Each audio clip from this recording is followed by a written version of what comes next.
সকাল বন্ধুরা। তো আজকে একটা কাণ্ড হয়েছে। তো আজকে চিকেন রান্না করবো বলে তোমাদের দাদাভাইকে বললাম যে যা আজকে একটু চিকেন নিয়ে আসো, রান্না করি। তো এদিকে তোমাদের দাদাভাই চিকেন আনতে গেছে, তারপরে দেখো বাবাও এদিকে চিকেন,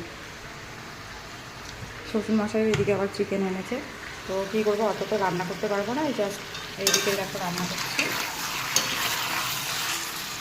তো তোমাদের দাদাভাই যেটা এনেছে সেটা আমি রান্না বসিয়ে দিয়েছি, তারপর আবার বাবা আবার চিকেন এনেছে। আমি তো জানতাম না যে বাবাও নিয়ে আসবে।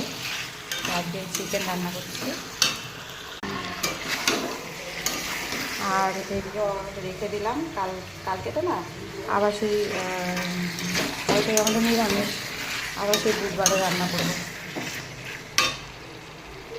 তো সকাল সকাল এটাই আজকে আমাদের কাণ্ড, দুই দিকে চিকেন।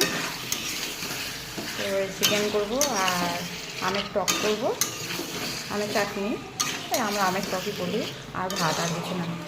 তো ঠিক আছে, চলো টাটা, আবার পরে দেখা হবে।